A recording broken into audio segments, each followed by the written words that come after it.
Okay, well, we are going through and going to be teaching Revelation this quarter. Revelation is one of those books that you have a tendency to fixate on, and then everything on earth that you talk about is Revelation related, or it's one of those books that you never talk about and you never think about because it's scary and therefore it doesn't exist. And I think both of those are not good approaches. So we are going to try and tackle it.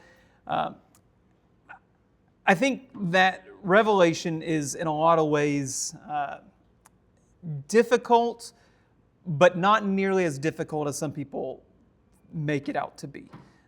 And what I want to do in this class is, I know that people have 1,001 different opinions on every single section of every single verse, and you go on the internet and you can find wild stuff. So in this class, let me just encourage you to try and put some of those things aside and wrestle with what the Bible actually says and not what you have heard people say that it says, and just deal with what the text is and not interpretive things that you've heard other people make, because it's really easy to get bogged down, and if you approach Revelation with an agenda, you're going to make it say whatever it is that you want it to say. That's just the way it's going to be. And so what I want to do today, particularly, we're going to have a little bit of a break because of EBS, so we'll be getting back to this in 2 weeks. But what I want to do is spend a little bit of time before we get into the book talking about the book, because I think that's typically pretty helpful anytime you're going through a book of the Bible study, and especially I think in Revelation it's got some importance. So let's talk about the book a little bit before we get into the actual book. So where does Revelation come from? What is this book all about? I think it's important to realize that this is a book that's written by John. Flip in your Bibles, if you haven't already, to Revelation chapter 1, verse 1. Revelation 1:1, the revelation of Jesus Christ, which God gave him to show to His servants the things that must soon take place. He made it known by sending His angel to His servant John, who bore witness to the word of God and the testimony of Jesus Christ, even to all that he saw. Blessed is the one who reads aloud the words of the prophecy, and blessed are those who hear and keep what is written in it, for the time is near. So there's a lot of things in that are interesting, and we'll piece those things together as we go. But first of all, it's written by John. John is the one who's writing this. And where is he writing this from? Patmos. Which is an island kind of in between Greece and Hungary today. Or is it Turkey? I always get Hungary and Turkey confused. Is it Turkey? Okay, yeah. Turkey today. I always get that confused. But it's just a little island. John, of course, is the Apostle John, the one that Jesus loved, part of Jesus' inner circle. John's the one that Jesus entrusted his mother to. At some point in John's life, he probably makes his way over to Ephesus, which is in Turkey. And at that point, he gets exiled to Patmos. He might find his way back to Ephesus, not exactly clear after that. But while he is exiled, he receives these visions from God, and he's commanded to write these things down. And so throughout this book, kind of interestingly, you have direct things that he is told to write. And obviously, he writes those things that he's commanded, which is interesting. Because in other places in the Bible, we talk about inspiration, and I don't think that all inspiration is necessarily what we call mechanical dictation. I think authors had some ability to put their own, vocabulary and those sorts of things into it. When you read John's gospel, it sounds very different than when you read Luke's gospel. And that doesn't mean that's not inspired. They're both inspired. Luke talks about using sources and those sorts of things. But what's interesting in Revelation is you have John being very clear that he's writing the exact words that he's being told to write. And so it's a much more direct, perhaps, form of inspiration here at portions of Revelation. And so that's kind of an interesting thing. This is controversial, but when is Revelation written? And this has some implications, but people like to go up in arms about this. And I think this is probably not as big a deal as people make it out to be. There's two primary views. You can be late date or early date, and it might change some of the things that you think are happening and some of that. But ultimately, it doesn't change the message. And so whether you're an early date person or a late date person, there's arguments for both, but ultimately it doesn't change the message. And so, John's not here. I know John is a early date person. I'm more of a late date person. Ultimately, it doesn't make that big a difference. If you say it's an early date, then a lot of that is based off of things about Nero. And you probably know a little bit about Nero. Nero was a Roman emperor. He's the 5th Roman emperor, and that's got some relevance in the book. And some people have identified the number 666 with his name. Although we'll talk more about that later. There's some issues with that, perhaps. And then the biggest thing is in Revelation chapter 11, there's talk about the temple. And so there's talk about the temple as if the temple is still standing. If the temple is still standing, why does that tell us the date? What does that tell us about the date? What's the big deal about the temple? That it wasn't destroyed in the 70s. Yeah. The temple was destroyed in AD 70. Who destroyed the temple? Rome, but who in particular? Nero. Nope, not Nero. Starts with a V. I also accepted his son, whose name starts with a T. Vespasian. Good job. Yeah, Vespasian and Titus, his son, who both become Roman emperors. They're the ones that are responsible for destroying Jerusalem in 70 AD, and they, completely obliterate the temple. And so, if chapter 11 is meaning that the temple is still there, then obviously John couldn't be writing this after AD 70 because the temple wouldn't be there. So, therefore, they place it a little bit earlier. So that's kind of very, very, very brief arguments why some people think that it's an early date.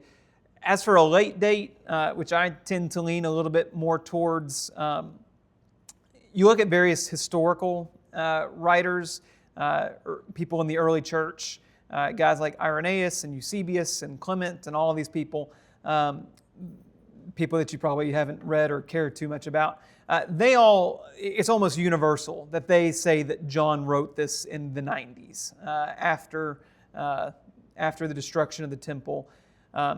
One of the big things that you're going to see in Revelation is, one of the big problems is emperor worship. And certainly Nero thought himself to be a god, but emperor worship becomes a bigger thing under the rule of Domitian. Domitian is he's the Roman emperor in the 90s. And Domitian is going to really expand emperor worship. And so I think that's a big tick in favor of this.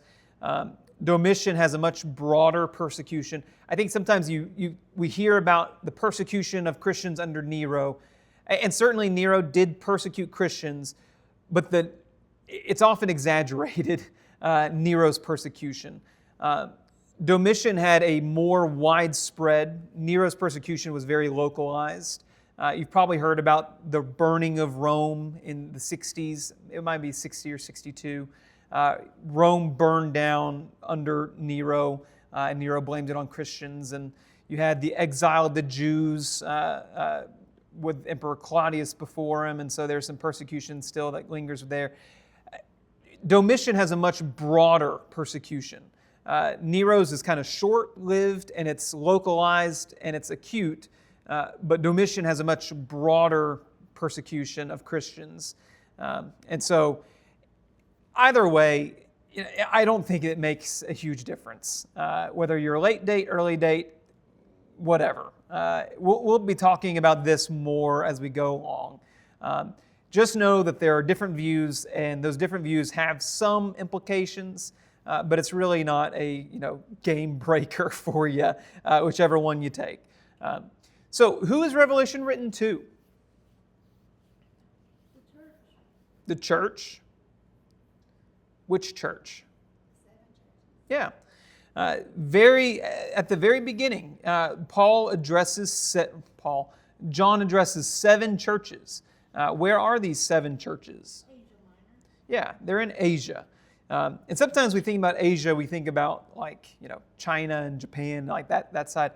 Asia is a very big country, and so the Asia of back then is that he's referring to is more of that Hungary, Ephesus, just the other side of the sea than Greece. And so don't be thinking Far East Asia, be thinking the other side. And so there's 7 of these churches. What are these churches? I gave you one. Ephesus. You got Ephesus, let's just go in order. Smyrna, Pergamum, Thyatira, Sardis, Philadelphia, Laodicea. And so these 7 churches have some issues, and they got some good things going on too. And so there's a specific audience, which are these 7 churches in Asia, and he's going to address specific issues that are happening in these churches. And so, for example, he tells the Ephesians, you've abandoned your first love. You have, so they've got a problem. Their desire and those things that they first loved, they've kind of grown cold on those things. They have something good. They are rebelling against they're fighting against the works of the Nicolaitans. And we'll talk a little bit more about what that is all about probably in a week or two. And so there's very specific things here, very specific messages for these churches. But there's a general sense in which he's writing to all Christians in all areas. And these are Christians that are struggling to remain faithful when things are really going poorly against them. They've got a government that is persecuting. There is Christians that are being martyred for their faith. And they are really needing a message of hope. And I think above all, if you were to ask, what is the whole book of Revelation about? It's about hope.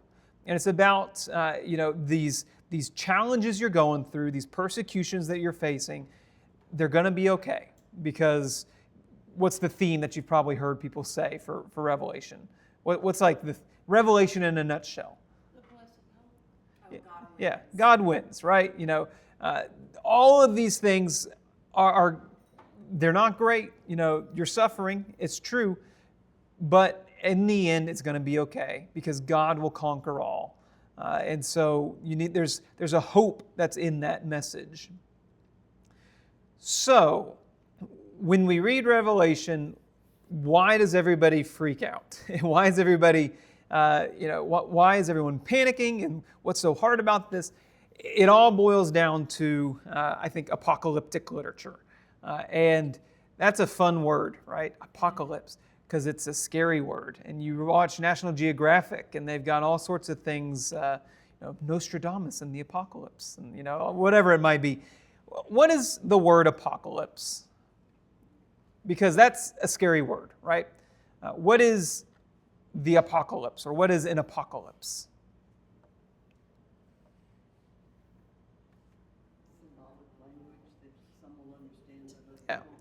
Yeah. When most people hear the word apocalypse, they're picturing, it's the end of the world as we know it, right? And I feel fine. But that's not the real meaning of the word. The meaning of the word is just to reveal. In fact, our Bibles probably say the revelation of John, or the revelation to John, something like that. The Greek title of this is the Apocalypse of John. And you might see other things that say the Apocalypse of John. The word revelation is just the translation of the word apocalypse. Apocalypse, or apokalypses in Greek, just means to reveal something or to make something known. And so when you go through this, what is this book all about? John has received a vision, and he's making that vision known to you, churches in Asia, or to you, Christians generally. And so that's all that word means. And so people hear that word and they start getting scared. The word just means, these are things that John is making known to you. And they're things that were not known, that were hidden perhaps, and now he is making them known.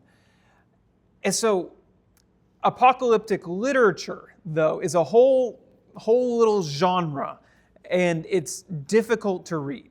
And it just is. And there's a lot of reasons for that. But what apocalyptic literature does is it tells or communicates by giving symbols and giving these cryptic things that reveal a greater truth. And so I think apocalyptic literature is in a lot of ways like a painting. I notoriously hate art, and so I think I've made that clear. But what good art does is it tells a story, right? It's like a single still frame, but you can determine things about people, and you can see the whole situation, the environment, and things that are happening. Think about some of the famous paintings. Why is the Mona Lisa so famous? Because you look at her and she's got that little smirk, right? And you're like, well, what does that smirk mean? And you ponder the smirk. Think about George Washington on the boat. I forget what the name of that when he crosses the Delaware or whatever. It's a famous painting because you can see all those waves, and it tells a picture in a story. And I think in a lot of ways, apocalyptic literature is that, but written form. And so there's a problem in reading it, is that the goal of it is to both reveal and conceal. And so it's like Jesus' parables, right? Why doesn't Jesus just say what Jesus means? So often, the disciples come to Jesus and they've got some question, and they ask him this question, and he responds with a story. There was once a woman who had, this coin that she lost, and she turns her house upside down looking for the coin. Okay, well, what's the point? How does that address the question I've got? Well, there's a story there, and there's a principle that's hidden in that story. There's a story about God's love for the lost, and then he pairs it with, there's a shepherd who has 100 sheep, and 99 are there, one goes missing. He goes looking for the sheep and brings it back and rejoices. There's a lesson to be learned in the story. And so the lesson is concealed, though, in the story. And I think apocalyptic literature is very similar. There's a message that needs to be conveyed, but it's concealed in a sense. And so by thinking about it and pondering it and taking it all in, you understand and you glean understanding from it. And so that's a hard thing to do. And when you're reading, that doesn't come naturally to most of us. And so I think that it's just a difficult genre of literature. And so we struggle to pick out the picture. And just like art, right? Sometimes there's art that you look at and it's pretty obvious. And then sometimes you look at it and you're like, well, what on earth is happening here? Picasso, right? And so what apocalyptic literature does is it invites you to come in and to look at it and to think about it. And apocalyptic literature is not something that most of us are writing in today, right? When you sit down to write a letter, when's the last time you wrote a letter? But you sit down to text somebody and you want to tell them something, you don't write about it in symbols, right? You just say it. And so we don't do this much. But in this time period, it's very common. There's a lot of apocalyptic literature that stems from the late period of the Old Testament, the intertestamental period, the New Testament period, the centuries after the New Testament period. There's a lot of apocalyptic literature. And so this is not something that would be unfamiliar to people reading this 2,000 years ago. They would have had a little bit more familiarity with it. And it would not be so scary to them, perhaps. But, think about where are some other places that you see apocalyptic literature in the Bible? Daniel is very, very clear. That's probably the best example. What is apocalyptic in Daniel? He interprets the dreams for the king. Okay, maybe. And he goes on. He tells about a time of an Antichrist coming. Yeah, I don't think Daniel does that. But Daniel talks about, I think the best example in Daniel is when he talks about the Son of Man, right? The Ancient of Days, the Son of Man coming on the clouds, and all of those sorts of things. And you read it and you're like, what on earth is all that talking about? And then you see that fulfilled in Jesus, and you're like, oh, I understand. And Jesus uses that Son of Man language to refer to himself. And there's a deeper meaning here that's obscured by these symbols, and it can be difficult to understand. Ezekiel does this. Jesus does this a lot, talking about himself as the Son of Man. Matthew 24, when Jesus talks about the Son of Man coming on the clouds, the sun, the stars falling, and all that sort of stuff, that's apocalyptic literature. And it's apocalyptic style. And he's not saying the stars are literally going to fall, but he is saying, these things that are correlating to and callbacks to Daniel. There's a regime change that's happening in Matthew 24. He's prophesying about the end of Jerusalem and the destruction of the temple and all that sort of stuff. He's talking about this change of regime, and he uses these symbols that would have been familiar to the people that he's talking to, and they understand it. And Eusebius, the church historian, says, when all of those things happen in AD 70 and the temple's destroyed and Rome comes and they destroy Jerusalem, the Christians got out of town because they understood what Jesus was saying, and they understood his message, and they heeded his words, and they got out of town like Jesus told them to. So they were saved. And so you see it there, but you see it in extra biblical stuff too. This isn't just a biblical type of literature. You see it in extra biblical things. You may have heard about the books of Enoch, 1st, 2nd, 3rd, 4th, 5th, I think maybe even 6th Enoch. Those are books that were written in that intertestamental period, at least some of them were, that period after the Old Testament and before the New Testament. They're full of apocalyptic literature. It doesn't mean they're Bible, right? But they're full of this style of literature. Shortly after, maybe like the 2nd century, there's a book called The Shepherd of Hermas, which became really popular in with some Christians. And it uses apocalyptic literature all throughout it. And so when we read this, it is so unlike anything that we ever read. But it's not unlike things that other Christians at this time period have read. And so keep that in mind, because in a lot of ways, it's like trying to read something that's in code. And if you ever, read something in code, it helps to have the cipher, right? And for many of us, I won't say that we have all the pieces of the puzzle all the time, but even when we do, we're not used to even identifying what the cipher is. And so that's a challenge.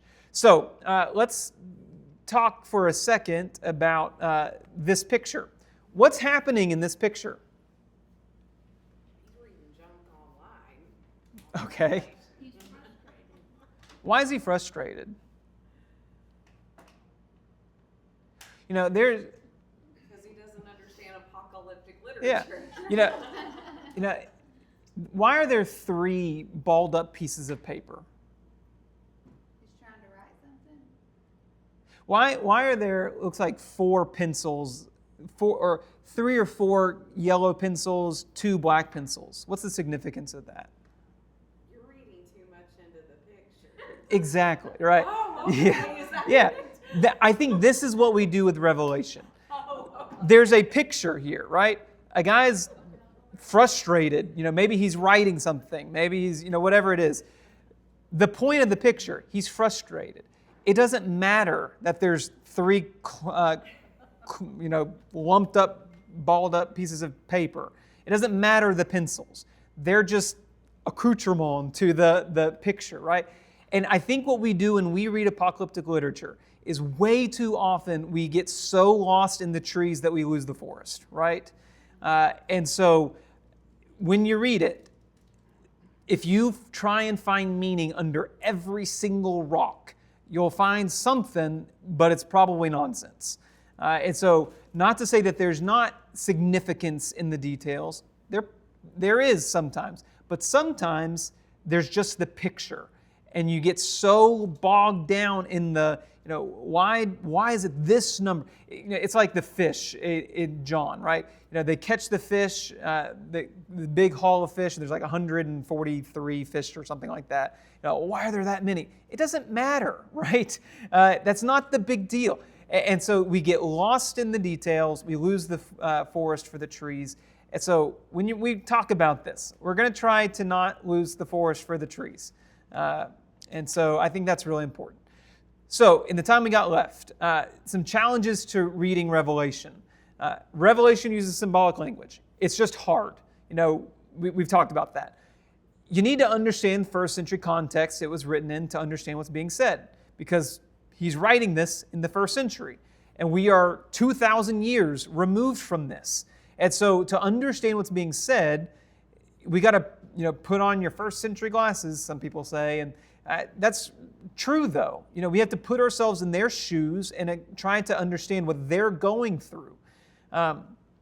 Revelation draws very heavily from the Old Testament, which would be great if we knew our Old Testaments, but we don't. At least we very often don't know our Old Testament like we should, and certainly not like early Christians did. And so that's a big hurdle to understanding. And then there are some things that are promises of future events. And so how do we try and discern that? And we get bogged down in all of that. And so it's hard to understand sometimes. And there are 4 primary ways that people have tackled Revelation. And I'm going to say if you take exclusively one of these views, you've got some troubles. So some have say that Revelation is all about the future. And I think this is probably where 1 and 2 are probably where most people are at in our religious world. But the book describes events that are going to happen in the future, and everything that's written is something that will soon happen. And from this, you get talk about millennial reigns and all this sort of stuff, which I think is not a biblical concept in the way that most people have talked about it in our religious world. But what's a problem with this view that everything here is going to be talking about things that are happening in the future? And so what's a problem with that, perhaps? Yeah. Verse 1, these things which must soon take place. In verse 3, the time is near. And so whatever it is that John's talking about, and we can argue about some of that later, whatever it is that he's talking about, these are things that are soon to take place. Some people, the continuous historical viewpoint, they say, Revelation is a map from, the first century all the way to the end of the world.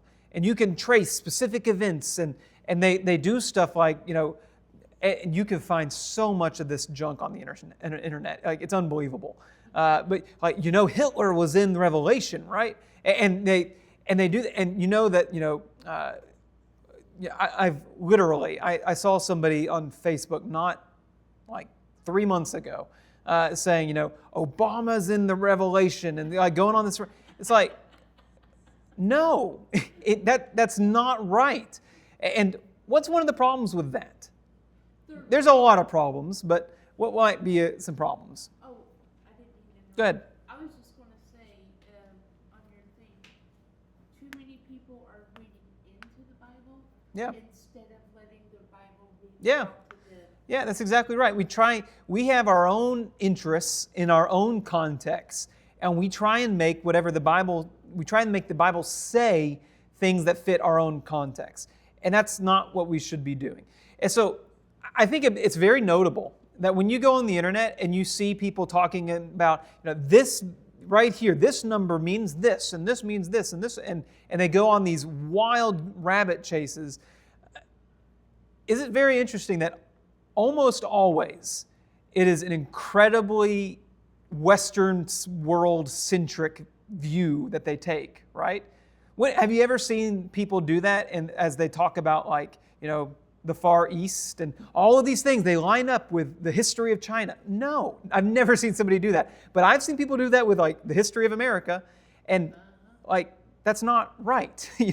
The Bible is not about North Americans. It's about people. And so I think that's a major, major issue. But there's a lot of issues with that.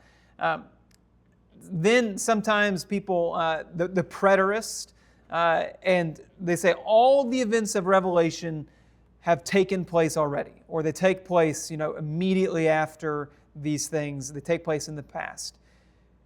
And, I think this one is probably true of a lot of Revelation, but there are parts of Revelation that are certainly talking about the future, right? Especially the end of Revelation. You look at chapter 21 and those parts. That is not talking about, things that have already happened, already taken place. And so while the preterist view, I think, has probably the most merit of these, I think that we got to be careful with it as well.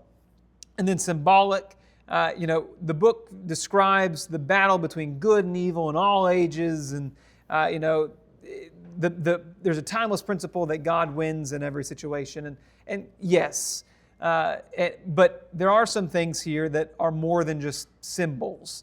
And so what you need to do when you read it is keep in mind that the book is not going to mean something that it could not have meant to the original audience. And that's true of the Bible always, right? It doesn't mean what it doesn't mean. And if you try and force meaning upon it, then you are abusing the Bible. And so you can't force it into your context. Let it speak for itself. And all four of those models, all of them have some validity. And so don't take a hard stance on just one of them. I've heard it talked about a table with four legs. You take out three legs and you're going to have a problem. It's going to be wobbly. You take out two legs, you're going to have a real problem. It's not going to stand. You need all four of these. And there's times where Revelation is going to be preteristic, and it's going to talk about things that have already taken place. And I think that's probably the majority of Revelation. But there are also times where it's going to talk about, give you symbolic principles that are true of, human, the battle against evil. And I think there are places that it's going to talk about future realities. And I think that perhaps there's even going to be some talk about things that, kind of course along some human history type things. Perhaps probably that one the least. But all of those have validity. And you got to be careful to not make it say things it doesn't say. And so it's okay to not understand some things in the book. And I think that part of the challenge of Revelation is we're given a book that's been encoded, right? Anytime you read, you're reading things that have been encoded. We talked about this a little bit in our young adult How to Read the Bible class. But whenever you write something down, you as the author of whatever you're writing, if you're writing a letter, you have thoughts in your brain and you put them on paper and you translate your thoughts into a written form, and it's stuck like that for the rest of time. And you give that letter to somebody else and they read that and they're trying to figure out what was in your brain by what you wrote down, right? And so they decode what you encoded. That's just how language works. Well, in this you have an extra difficulty in that it's really encoded, and you are trying to decode it, and you may not have all of the cipher just readily available. And it's less obvious what might be in John's head as he's writing these things down. And so there's a challenge there. And so when you find questions, it's okay to say, I don't know. And perhaps there's some places that you can say, well, we can't know for certain. And that's okay. But if you take a dogmatic stance on every little thing here and say, this is definitely this, then you're going to have some issues. Just approach it with some humility, interpretive humility, and I think you'll do a lot better. So in the little bit of time we have left, the main point, Jesus wins. There's going to be a lot of challenge that these Christians are going to face. They face them in the past. We face them now. Christians are going to face them forever. But despite those challenges, Christ is always going to be victorious. And that's the overall message of Revelation. And so whether you get bogged down in the details, don't try to do that. Don't get too bogged down. The main takeaway of the whole book is that whatever is going to happen, persecutions, hardships, whatever it might be, Christ is going to win in the end. And there's a lot of talk about kingdoms. There's challenges that the churches face. Babylon was a big problem for the Jews. Rome is a big problem for the Christians. And yet, what's happened to Babylon? It was destroyed. What happened to Rome? Rome's gone. But the church remains. And so the kingdom of God conquers the kingdoms of men. And while saints do suffer, they don't suffer in vain. And God will avenge, and God will keep His promises, and that despite all of these problems that you may have here on earth, you have hope. The saints have hope. And that's the overall message of Revelation. So spoiler alert, there you go. You can go to Steve's class the rest of the time. But that's the main message, is that despite all of these challenges, Christ is victorious, and He will keep His promises, and you don't live a meaningless, hopeless existence. You have a living hope. So next week, no class, because we'll be doing VBS. Then we'll get back the week after that, and we'll dive into the text itself and try and start piecing some of these things together. All right, I'm going to stop recording.